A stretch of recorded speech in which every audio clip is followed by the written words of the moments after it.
Welcome to The Independent Review, a weekly podcast where we bring you the latest from the world of independent journalism.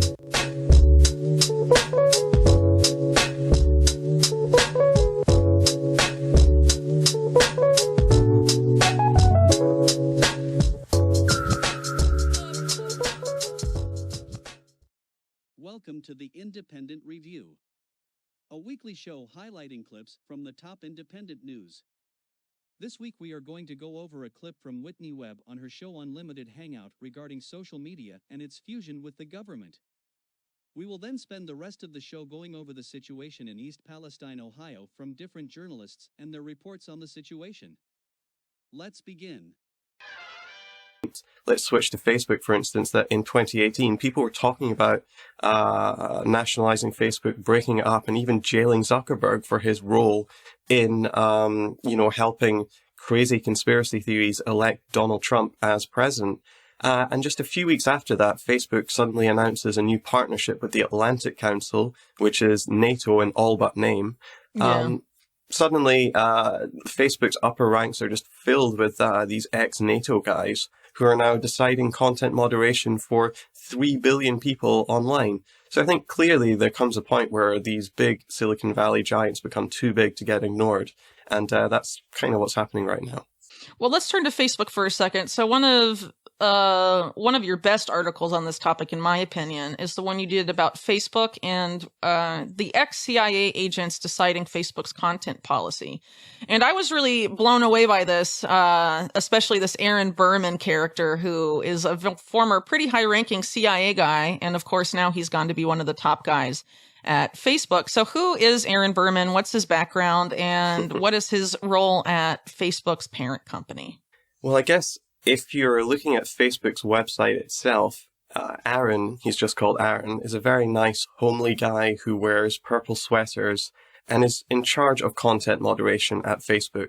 He's basically the face of content moderation there. There's many videos on fb.com where you can listen to him chat in very well-lit rooms about his philosophy on content moderation and how important it is to allow a wide range of debate while also tackling hate speech. It's very important to him, apparently, to be open and honest about this. But the thing is that at no point does he or Facebook divulge that he was, until just a couple of years ago, one of the highest ranking members of the CIA. So until 2019, Aaron Berman was a senior analytic manager at the agency, to the point where he was actually writing the president's daily briefs for President Obama and President Trump, meaning that that's the sort of thing that those presidents would have read out to them every day in the Oval Office. So he was a pretty high-ranking member of the CIA. He was a mover and shaker there.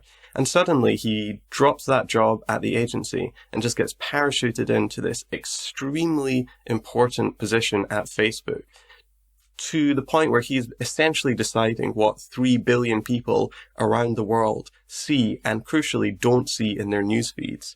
But when it comes to the CIA and Facebook, it's really not just Aaron Berman. In fact, I was able to find dozens and dozens of examples of people just from going on places like ZoomInfo and LinkedIn and writing things like Facebook CIA in, and it is extraordinary the amount of matches you get.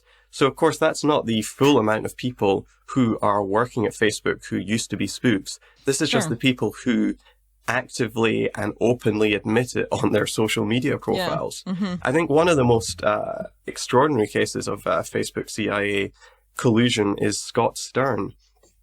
Until 2013, he was the chief of targeting for the CIA for the Middle East. And if you're wondering, what does that mean? Does that mean like he was deciding where drones get struck and which Yemeni villages get bombed? That is exactly what he was doing. But today, he is a senior manager of risk intelligence for Meta, where his targets are misinformation and malicious actors. And so it is really, I can barely think of a better example of the fusion of the national security state and big tech, to the point where one guy like Scott Stern can go from being one of the most important and, bloodthirsty members of the military-industrial complex, and is now sitting in a position in Silicon Valley where he is deciding what everybody sees all the time and what content you're allowed to see, what content you're not allowed to post. It's really incredible what's going on right now. So one of the things that really stood out to me about Aaron, to go back to him for a second, is that in terms of how he describes his time at the CIA, one of the things he focused on when writing intelligence briefs for senior U.S. officials, including the president, was the impact of influence operations on social movement, security, and democracy. So to me, that suggests an interest while at the CIA in social media. And then, of course, he gets headhunted and joins Facebook, which has a history of hiring people from the national security state, as you just pointed out. But also, there's another situation that I wrote about a few years ago where they hired a former DARPA director, for example, to be in charge of what was then Building 8. I think now it's called something like Facebook Reality Labs. They renamed it a year or two ago, but they tend, this is a long pattern for Facebook.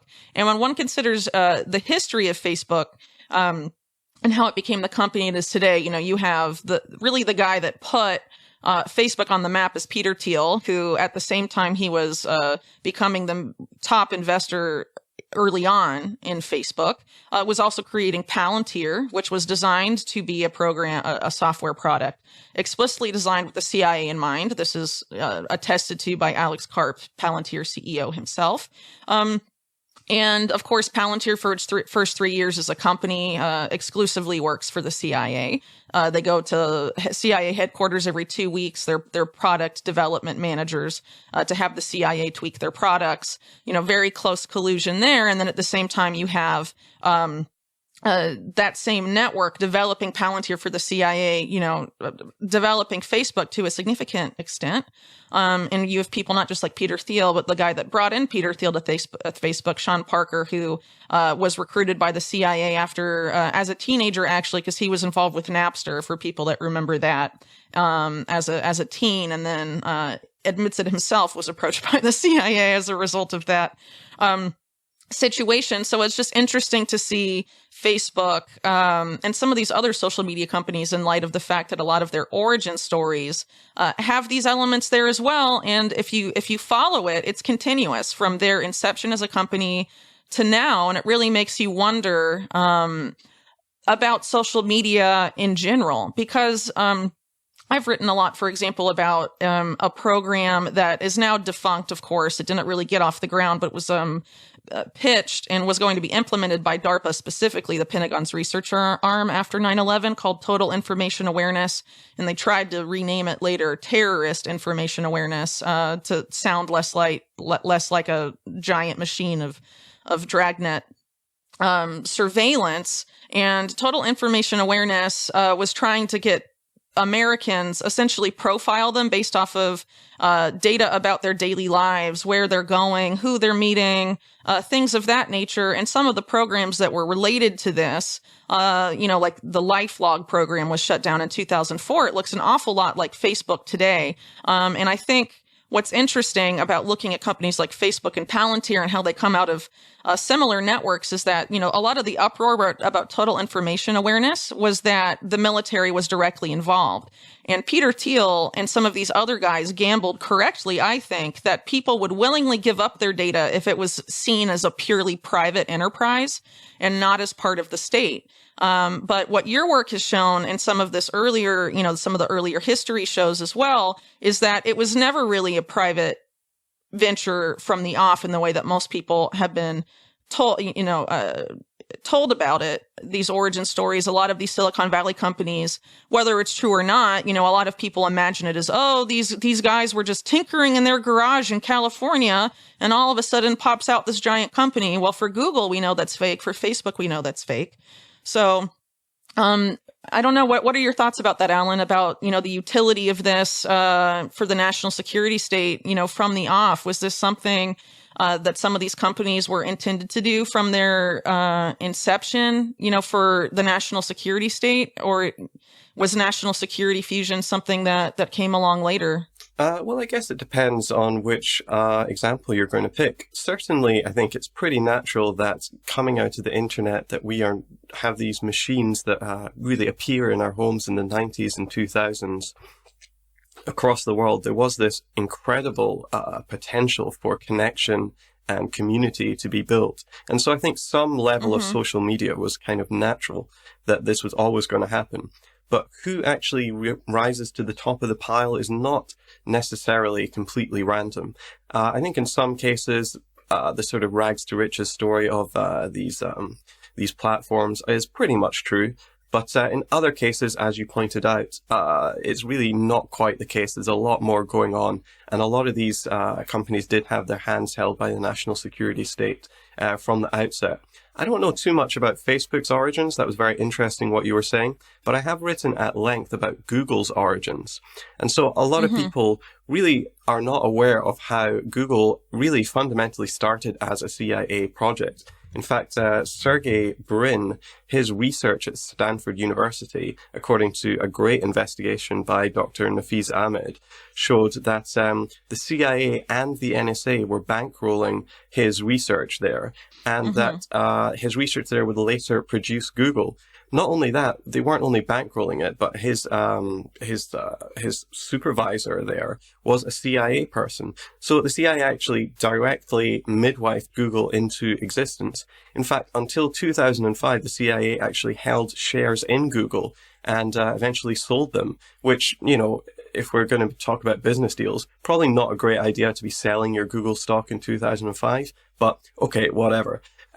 So we've seen... Well, if you don't want to be seen as directly linked to the company going forward, then that's probably why you do it. And I did forget to mention that the CIA also was the big investor early on in Palantir besides Peter Thiel. I guess I left it out. Another commonality between them. But go on. Sorry. Yeah, well, I was going to say... when we talk about Google with the CIA, we have to talk about a company called In-Q-Tel, which is the CIA's venture capitalist arm. A lot of people will be surprised to know that the CIA has a venture capitalist arm.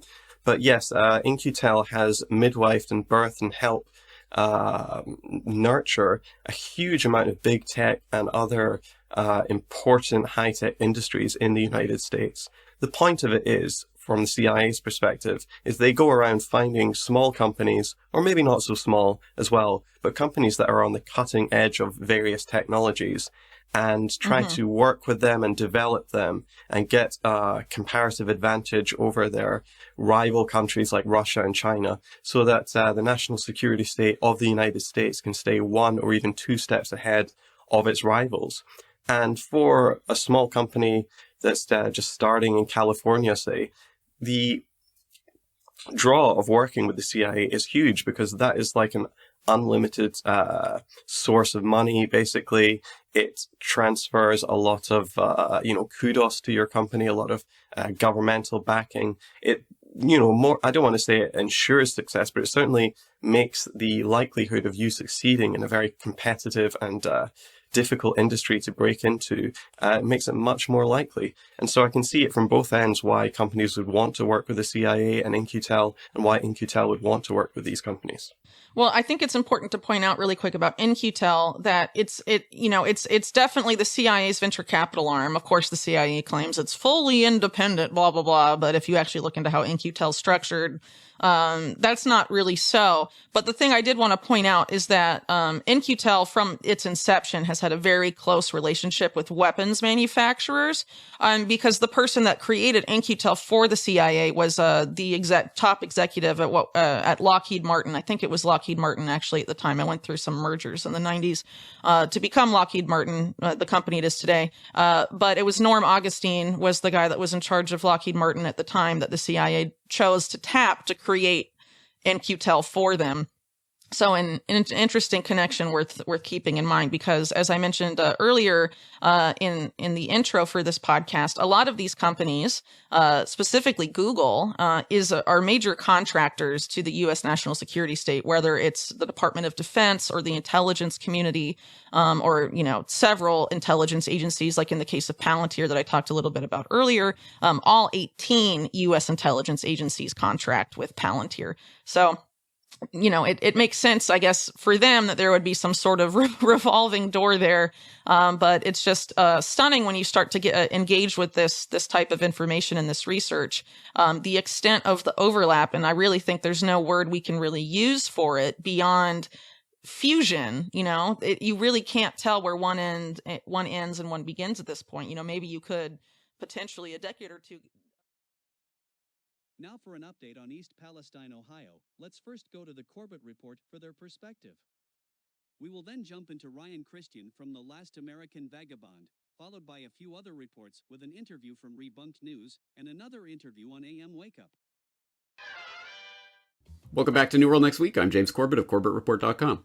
And I'm James Evan Pilato from MediaMonarchy.com. My rules are more important than not harming you. We've got that story plus shifting sanctions on Syria, but first, pucker up, Buttercup. Ohio Chernobyl engulfs East Palestine as residents report health problems. Nearly 2 weeks after a Norfolk Southern Railway freight train with 150 cars, 20 of which were carrying hazardous materials, derailed in the small town of East Palestine, Ohio, resulting in a chemical disaster. The extent of the damage to the town and surrounding communities remains unclear. It ain't good. On Tuesday, Ohio Governor Mike DeWine held a press conference for the February 3rd derailment. He said Norfolk Southern did not classify the train as a high hazardous material train, despite multiple cars containing toxic chemical vinyl chloride. There's already an effort by lawmakers on Capitol Hill and federal agencies to investigate the derailment. Investigators have uncovered security camera footage 20 miles before East Palestine of the suspected rail car that caused the derailment. Footage shows one of the cars on fire well before it was reached the small town of Ohio. Are they going to blame it on those white supremacists attacking all the power stations? I'm just wondering the agendas that are going to come out of all of this, James.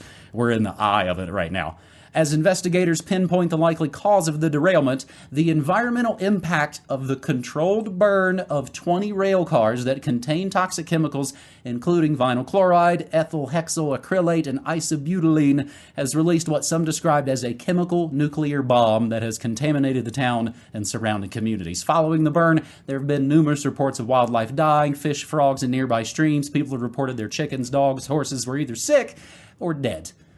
People in East Palestine and surrounding communities have reported various symptoms that they can't explain since the burn. People exposed to vinyl chloride might have an increased risk of developing a rare form of liver cancer, brain and lung cancers, lymphoma, and leukemia. And these toxic chemicals have also been identified in the Ohio River, which supplies at least 5 million people with drinking water.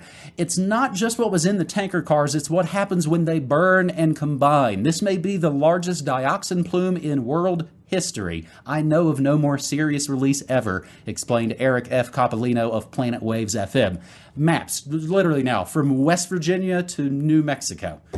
Recall, the Biden administration and other federal officials didn't say anything for a week. Finally, Transportation Secretary Pete Buttigieg finally spoke about the incident. And on February 8th press conference, a News Nation reporter covering DeWine was arrested, trying to just report on the news. There has, maybe not surprisingly, been a massive lack of transparency since the derailment happened by the Gov and their mainstream media. As for Norfolk Southern, they're expected to rack up tens of millions in costs associated with cleanup and lawsuits. And you never guess who's one of the largest shareholders of Norfolk Southern. It's ESG pusher and the place Neil Young sold his music catalog to. That's right, BlackRock. Yeah, Greta's real quiet so far as well. By the way, East Palestine scrapped a town hall for tonight because everybody's sick and they can't go do it. Now, rather than include links to everything I covered on my morning show this morning, I'll link to the February 15th Morning Monarchy, Ohio Chernobyl coverage. The first half of the, of course, not safe for work episode covers in a little greater detail things I've only just briefly brushed up against there, like get the hell out of there, Ohio's apocalyptic chemical disaster, the video of the reporter they arrest at the press conference, and what is basically said. We basically nuked a town with chemicals so we could get a railroad open.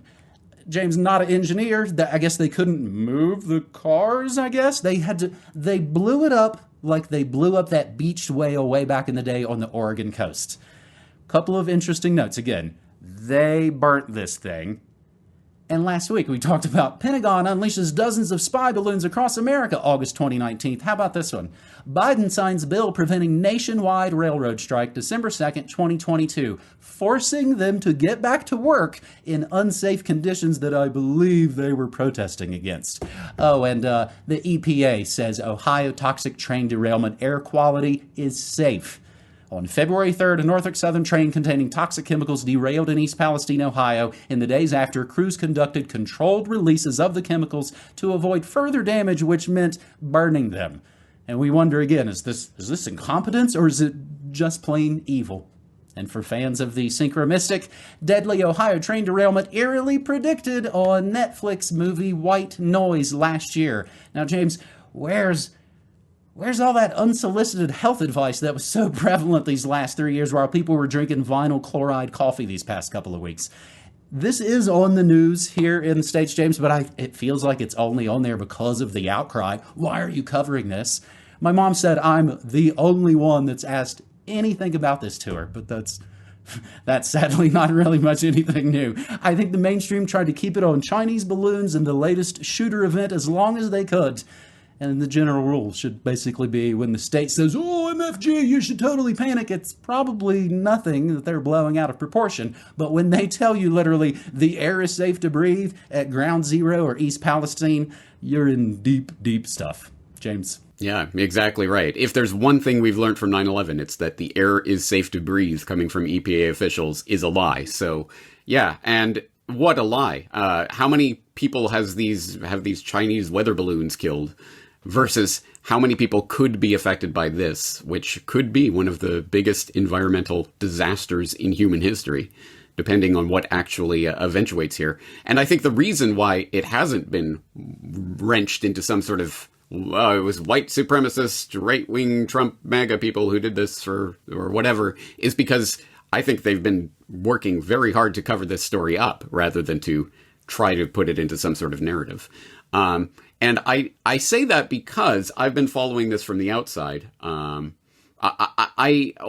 This story only came across my news radar in the past couple of days, and I look at it, and this happened nearly 2 weeks ago. So what on earth is going on? If people are interested in the big roundup, obviously, yes, please follow your Morning Monarchy link. But also Ryan Christian from the Daily Wrap Up also had a big roundup of all the sort of news that's swirling around this. And that's a good way to get a grasp of sort of the overall issue. But actually, it comes down to sort of an existential media question here. Because how do we learn anything at all about these types of things? Well, certainly in the 20th century media paradigm, radio, TV, newspaper, I mean, how else are you going to learn what's happening in Ohio, right? If you don't live there. But now, of course, now we have these social media people. We have people who are posting to TikTok and Twitter and whatever and giving updates to people from the scene. But who are they? Are they telling the truth? What's going on? They're arresting reporters so that they can control the narrative. They're giving press conferences where they arrest reporters. And who's giving press conferences? Of course, it's going to be politicians, it's going to be government officials, and it's going to be PR spokespeople for the railroads. How are you supposed to get actual information about what's going on there? This is such an important story for a number of reasons. But here's one that I think is right up Morning Media Monarchy alley, which is, as you say, the White Noise. Of course, everyone has heard about this now. This movie that is exactly the same scenario, was recorded in the same place. Some of the extras they shot it in the place. Yeah, some of the extras in the movie are literally living there. So what on earth is going on here? Well, actually, I got an interesting email from Vinny Caggiano, guitar teacher extraordinaire, where he was saying he was looking at this and so when he saw that, there's this movie that's just about it, he said, I should go check out that movie. And then he stopped himself and he thought, wait, what's going on here? How many people are going to go check out this movie because of the events that are happening? And he floats an idea, rather than predictive programming, how about something slightly different? How about media that is created and then an event is created to make people go to that media? I mean, probably, I don't know. I have absolutely zero information in this particular case, but just as an idea of a phenomenon that could happen. Hey, let's advertise our movie. Let's do something like this to draw people back to the movie. When you're talking about big budget Hollywood blockbusters, $100 million profits, yeah, maybe there would be an interest in doing that. So anyway, I don't know what to call that. It's not predictive programming. That's making a movie happen in reality. Advertising. How about reactive programming? Sure. That's what I came up with just now. Yeah. That's all I got. Something like that. Anyway, put your thinking cap on. People in the audience, put your thinking cap on. Has that happened before? Has that been portrayed in the movies? That's an interesting question. Has there been a movie about something like that? Anyway, that's swirling around about this. But more importantly, the incredible environmental disaster that's unfolding and all the people dying or potentially going to die. Absolutely travesty. And the fact that they're working so hard to cover this up, I think speaks volumes, because you're exactly right. They want you to focus on the things that don't matter. They do not want you to focus on the things that do. Quantify how wildly important the story is. This is the thread that will seemingly begin to unravel everything behind it. Now, it doesn't mean it's the only one like that. There's a lot of those threads right now, and that's how crazy this whole story is. It's completely falling apart. I mean, let alone the Ukraine story we just covered, not just that story, but the reality of what Ukraine is. These things are completely exposed right now. So my question, to start before we even get into Ohio, which is what we're doing right now, is would the U.S. government create an environmental disaster, something like we just saw, so extreme, and then eventually be, exposed to be at fault, happily, all in order to hide potentially the largest fraud in human history? I would, like, if you phrase it that way, are we really going to quibble about that being possible? We know that's possible. I'm not saying I have any evidence that's exactly what happened, but just consider that as we go through and point out all of the gaping holes in what's going on in the story. Would the U.S. government or some entity, let's just make it as simple, how about Norfolk Southern?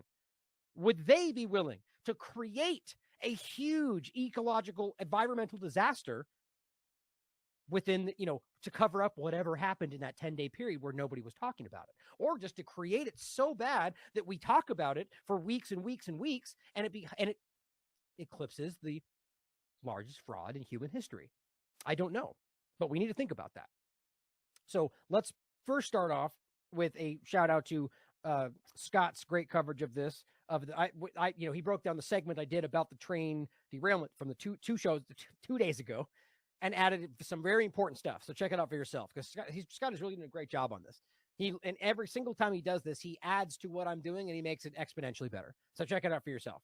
And by the way, when you support us through Substack, you support both of us, which is, as I've been saying, Rebunked is its own thing, but it's under the T-Lab umbrella now, which I'm honored to have him be a part of this. And Scott is doing a great job out there. But you'll find a lot of great stuff in here, including the continuation, showing you that there's multiple crashes and stuff that's happened since then, which we're going to get into a little bit more today. But if you want to get a quick breakdown of the earlier show, here's a good place to start. I'm going to go quickly, not like I did before, but just give me 2 minutes to go through quick things that I want to make sure you didn't, if you didn't see the show then, just to make sure you're up to date with where we are right now. So this was the Wayback Machine version, whatever it is now, I don't know, but the CNN article from February 11th, before it had been updated 17,000 times, just to show you what was going on then. So this is Ben Ratner's fan. The point was, first of all, I'm not going to go through the clip today, how ridiculously, what a red flag it is that the movie White Noise was made, and it was based on an older book. So that's, first of all, let's understand that it wasn't just the creation with the movie, but it was an older book that, yes, was chosen. By the way, I just realized I haven't got a chance to watch a video that Lucas Gage sent me. Apparently, he thinks there's a connection there to the person who made that movie, to some kind of overlap with Israel. I'm not sure. I haven't gotten into it, but it's interesting points that there's something potentially bigger happening here. But the point is that they make the movie.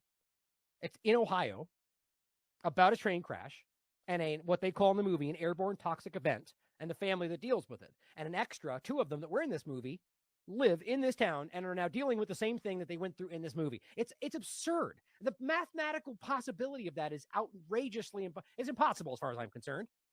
But we also know that there was a clip, as I played before, about a simulation taking place during the real event.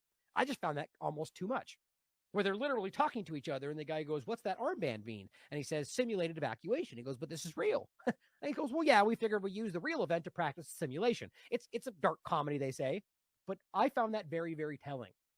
Just call me a conspiracy theorist, a lot too. But the point was, Ben Ratner was one of the people that was involved in the movie and is now living through the movie. He was one of the experts, or extra, in East Palestine, Ohio. Also, the Palestine overlap that I pointed out before. Now, the movie was the 2022 movie was in Ohio, and they, as we said, airborne toxic event was the point. As I got rid of all that, here's the main point. So 5 of the tankers on the train that overturned were carrying liquid vinyl chloride, which originally was the focal point and still is. But I have a lot of questions about what happened in the 10 days before this. Right? Because remember, on the 3rd was the crash. On the 5th is when they chose, as I'll read next, to dump and burn the chemicals, which was the worst possible choice they ever could have made, which is just everybody needs to question why. And then on the 10th to 11th is when people began, even corporate media, began talking about this. How is that possible? I shouldn't say 10 days, but it's kind of a, moving scale depending on who and where and how it started talking. Again, I promise there was somebody out there talking about this. But then we've now learned there are more chemicals, which I'll get to next. But first responders and emergency workers, as they say, had to, which was not, this was a choice. They did not have to do this. Vent the tankers, spill the vinyl chloride into a trench, and then light it on fire with apparently what were flares. They argued it was going to turn this into a bomb. But the main point here is that the chemical we're talking about, had it been blown up the way that they were worried it was going to, would have burned off the majority of it. Some of it would have gotten into, whatever else, but you would have burned off the majority of it in a large explosion, wildly minimizing the actual long-term problems. Yeah, sure, some shrapnel might have flown somewhere. That's dangerous. But are we going to pretend like what's happening now is less dangerous? As one expert pointed out, that we nuked the area with chemicals? Everybody right now is acknowledging what I said in the very first show on this for T-Lab, was that this was a bad decision, an arguably ridiculous decision. Authorities feared that it would blow up and send shrapnel, but that didn't happen. Why? They control burned it. Evacuation order for East Palestine residents was officially lifted on Wednesday. On Wednesday, right today, still we're finding out it's even worse than they thought. And they were days later saying, come on back, guys, come on back. The water's fine. Drink your water. You all saw this up till now. After real-time air and water monitoring did not find any contaminant levels above screening limits, which, of course, I guess we'll have to assume that is okay. And then ignore the fact that Norfolk Southern is intimately involved with all of this, the company responsible for what happened. Quote, all of the readings we've been recording in the community have been at normal concentrations that you find anywhere. That's what they keep telling us. However, although authorities have assured the residents that any immediate danger is past, some residents haven't returned home. Ratner, the person in the movie, says they're worried about long-term risks. Why? Because environmental officials are only beginning to assess that. But come on back. We're only looking, right now we're just making sure you're not going to drop dead today. And that's okay to bring you back. This is a cover-up, guys. And I don't even know why they would think it's okay to bring them back, knowing that might end up hurting them, because that will only draw this problem out, which, again, seems to be the focal point. Every action they make seems to be somehow making this bigger, larger, more damaging, and more harmful. The decision to lift the evacuation order was based on the analysis of the air monitoring. Right. So in a situation where you barely understand what's happening, you haven't sussed out all the chemicals that are even involved, but because the air seems okay, come on back. That is just wildly irresponsible, if not on purpose.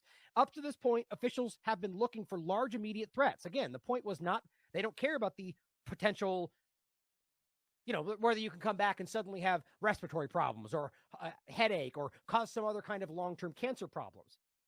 Only looking for immediate threats, explosions or chemical levels that could cause someone acutely ill. Other than that, we're not even looking yet. And they admit that. But come on back. The cleanup and monitoring of the site could take years, but come on back. Long-term dangers. Although the explosion risk is past, people who lived in the area want to know if it might linger, which we're going to get into, guys.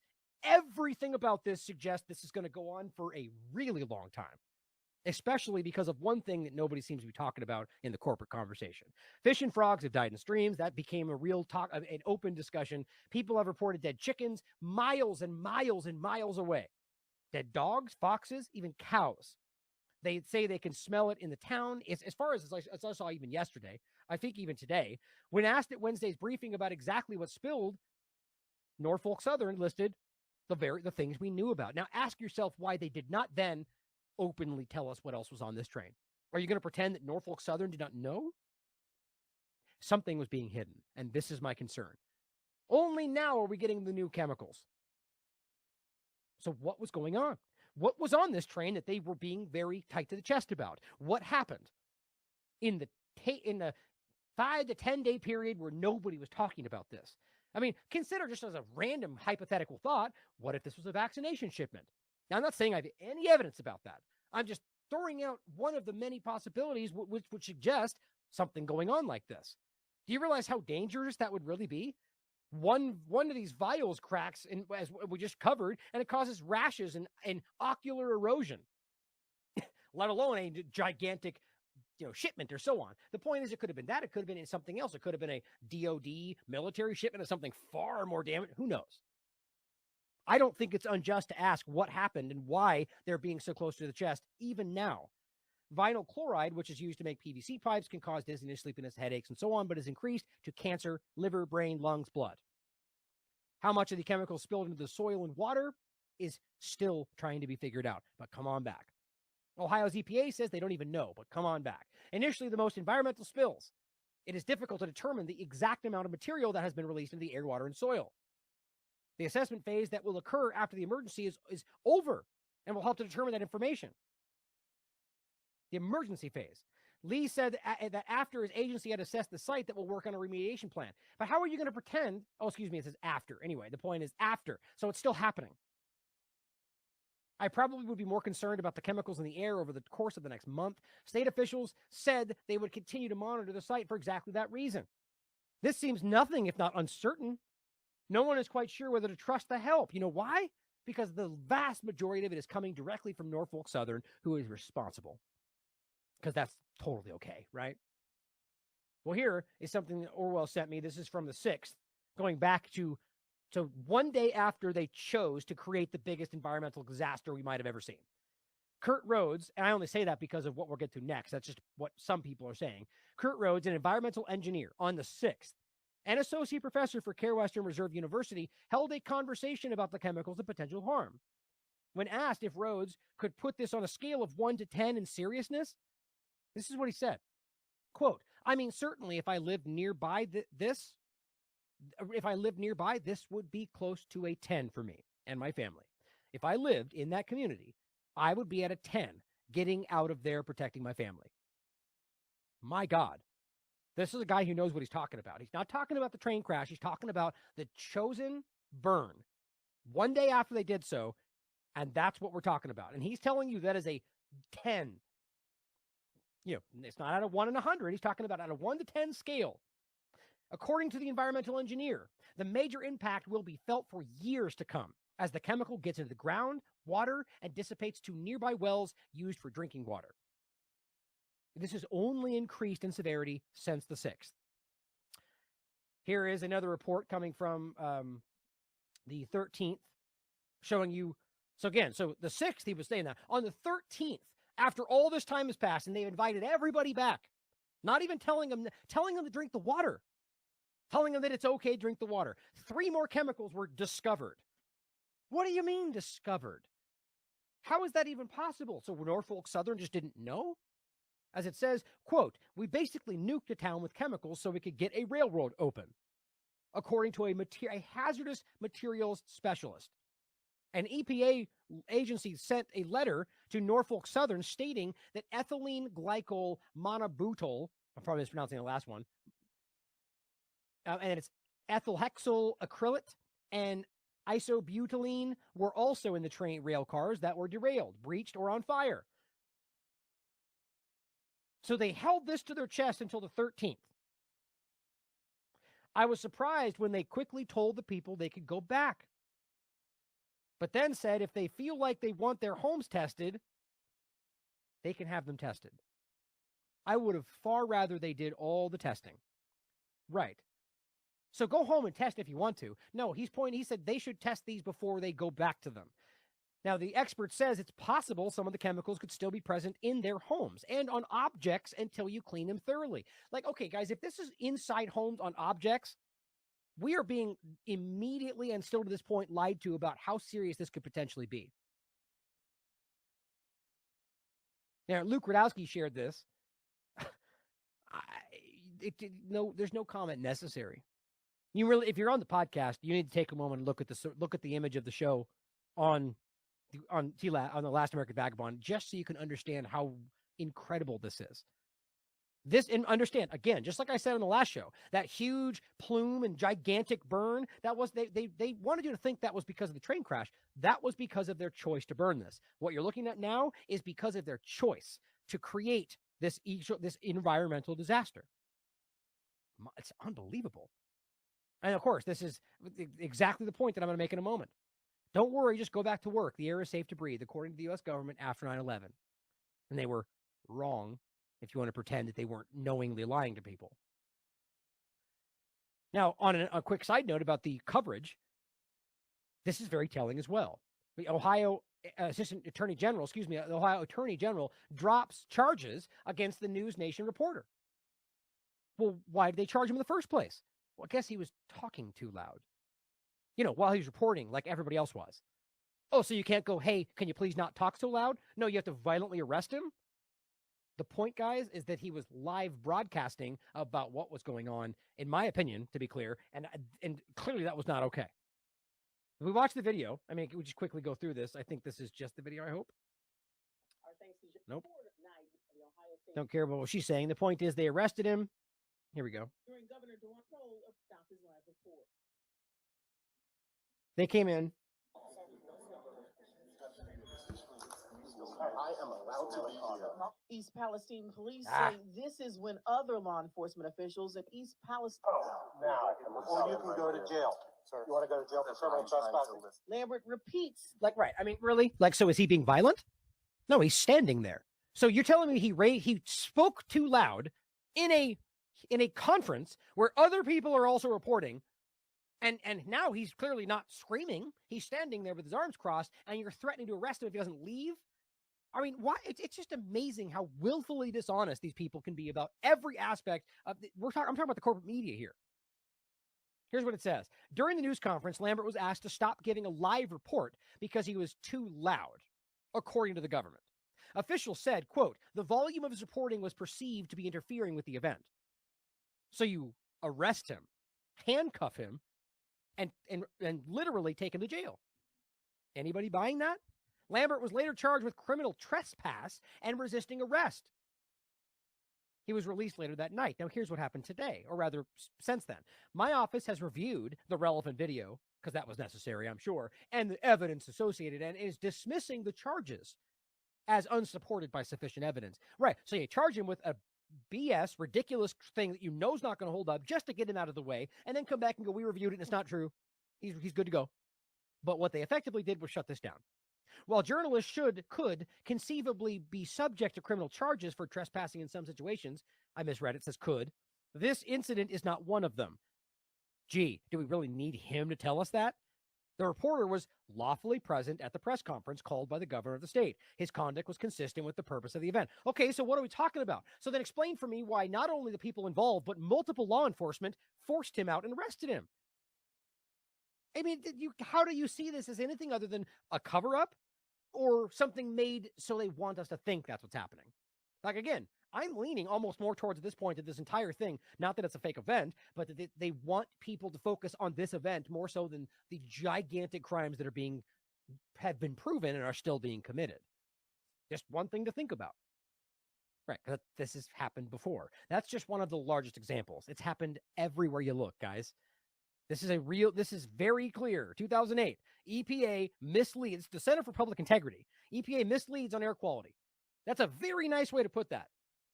People died. People are still suffering the consequences. People in the first responders, firemen, are still to this day dealing with cancers and all sorts of problems because they said it was okay. Because Rudy Giuliani and plenty of others said, come on back. Come on back. Just like today. Now, here is a really important point to basically finish on, guys.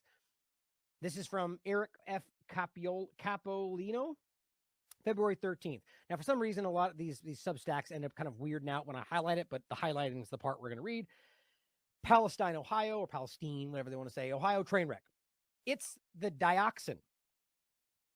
This is very important. Let's just start by pointing out what this says. According to the EPA, dioxins are called persistent organic pollutants, meaning they take a long time to break down once they are in the environment. That's what we're dealing with here. Because of the burn they did. That's the reason dioxins are there. Dioxins are highly toxic and can cause cancer, reproductive and development problems, damage to the immune system, and interfere with hormones. My God, It's almost like that couldn't have been picked better, it seems.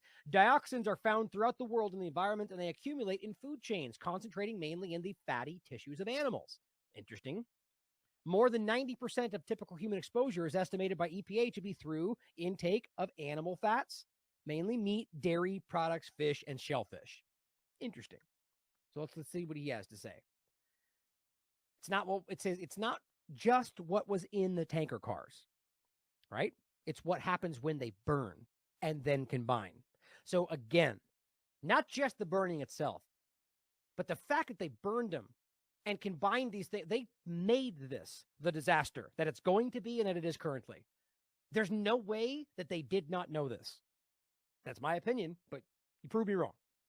How are we going to pretend that the people involved with the shipping? I mean, for crying out loud, when I worked at restaurants, we have our binders where I needed, as a chef, as a cook, I was demanded that I understand the different chemicals we had in place and how they would hurt you at a restaurant.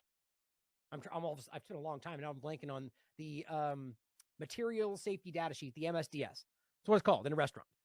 So you're going to tell me that a chef is required to know the ins and outs of what is in the restaurant and how they can hurt you, but the owners of this train aren't supposed to know that.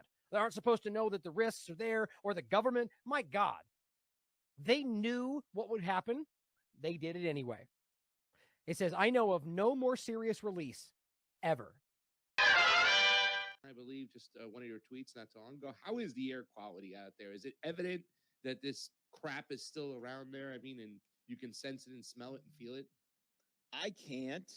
And I've asked the people who live in the close vicinity, and one woman told me she was gone for 4 days, evacuated, and then moved back last Thursday night and said she could still smell the chemicals outside her house, but not inside her house, which was not the case before the evacuation. But I don't really see a much fallout as far as like the fire or smoke or anything. I was expecting to see more, so it seems like they've largely put that out.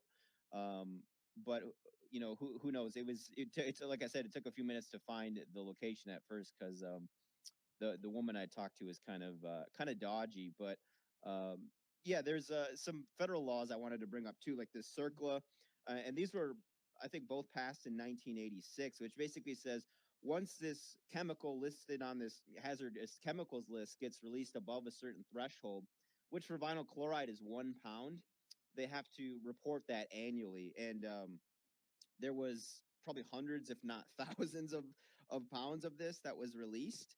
And that act is called, it's the CERCLA Act of 1986, Comprehensive Environmental Response Compensation and Liability Act. So I'm really interested to see how, what the legal fallout will be from this. The company, which is Norfolk, I forgot the second part of it. It's the trainway. They paid the town already $25,000, which I did the math. It rounds out to about $5.25 for each person. So they can go get McDonald's. They're gonna merge with Waypal Enterprises by the end of this, and when people come asking them for money, they're gonna say Norfolk and Waypal. I was also told that, and I haven't verified this, but it's from a very trusted source of mine, who said that BlackRock and Vanguard are heavily invested in this rail line. Wow.